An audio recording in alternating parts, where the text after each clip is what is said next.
a gente está de volta. Hoje, no Hiperconectado, nós vamos conectar o filme Alien com as vespas parasitoides. E agora, olha, se prepara porque a realidade vai ficar bem mais absurda do que a ficção. Para poder mostrar uma das relações mais impressionantes que eu já estudei na biologia, e olha que eu gosto de biologia, a gente vai ver a conversa que eu tive com o Dr. Marcelo de Oliveira, que é pesquisador do Instituto de Biologia da Universidade Federal de Uberlândia. O Marcelo estudou a relação de vespas parasitoides com as aranhas que elas parasitam. Quando eu estava estudando esse tema, uma das coisas mais legais que aconteceu foi descobrir que os exemplos que eu encontrava se passavam no Brasil. E uma das pessoas que descobriu isso foi o Marcelo. Pelo que eu entendi, você não começou trabalhando com as vespas que são capazes desse tipo de manipulação, né? Você começou trabalhando com outras coisas. Você pode me contar como que você trombou com elas? Eu comecei trabalhando com aranhas. Comecei trabalhando em 1992 na UFMG. Trabalhava com aranhas urbanas, aranhas na área urbana de Belo Horizonte. Queria saber um pouquinho sobre como as características do ambiente urbano poderiam favorecer determinados grupos de aranhas em detrimento de outros. E depois comecei a trabalhar no mestrado com aranhas sociais.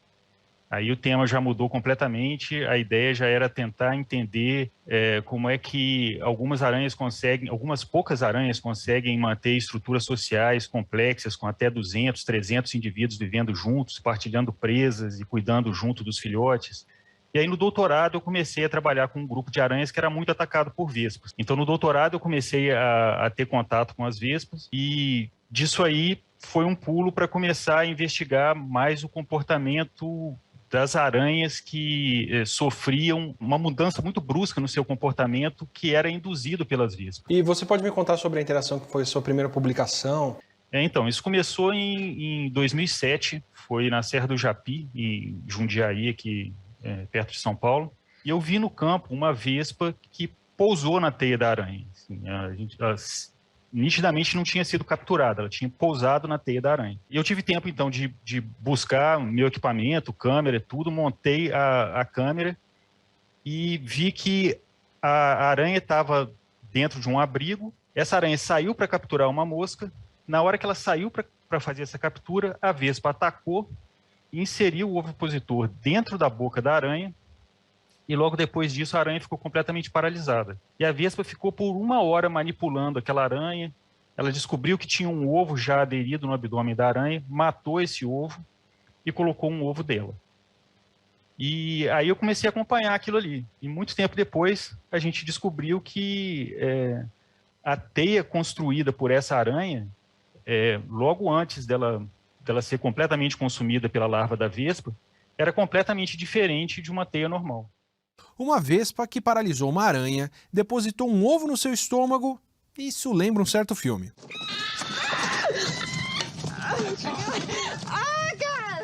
Agora, o que me intriga ainda mais é como essa vespa ataca uma aranha na sua própria teia. Quando essa vespa chega, como que ela não fica presa na teia?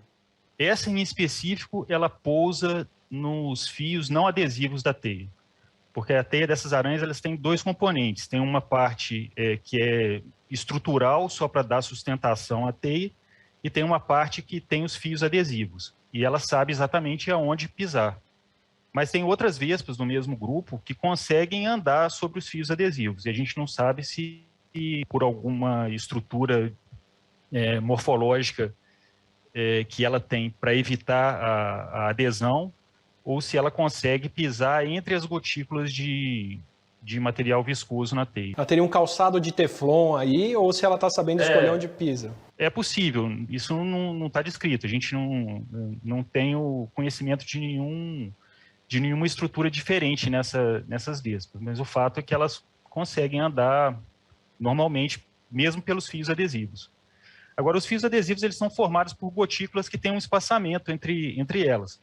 Pode ser que a vespa consiga só pisar entre essas gotículas.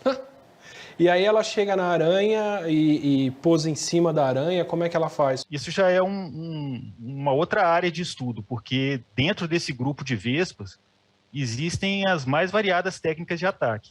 Tem desde aquelas que dão uma pancada na aranha, a aranha cai no chão e aí elas atacam no chão, até outras que abraçam a aranha e introduzem o ovipositor. Tem um caso em que a vespa induz a captura, ela gruda num fio, a aranha puxa a vespa, e aí quando a aranha está pensando que vai comer a vespa, ela é atacada. Você tá brincando. A aranha cai no golpe. Ela cai no golpe, exatamente.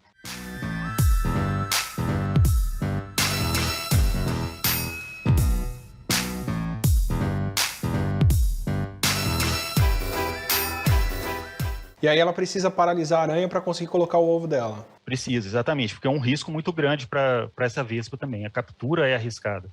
Frequentemente a gente vê tentativas que não dão certo. A vespa faz o ataque e acaba sendo capturada. Então o que ela precisa fazer é inocular um veneno dentro da boca da aranha. Então esse veneno vai paralisar a aranha por mais ou menos 1 hora.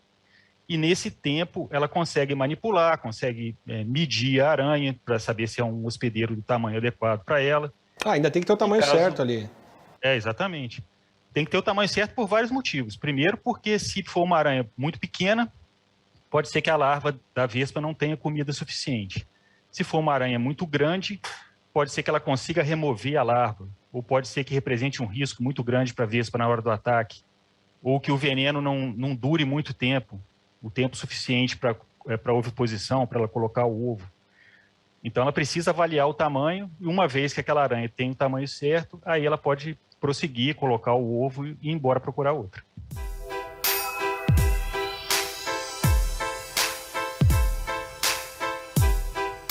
Eu falei para vocês que a realidade ia ser muito mais bizarra do que a ficção.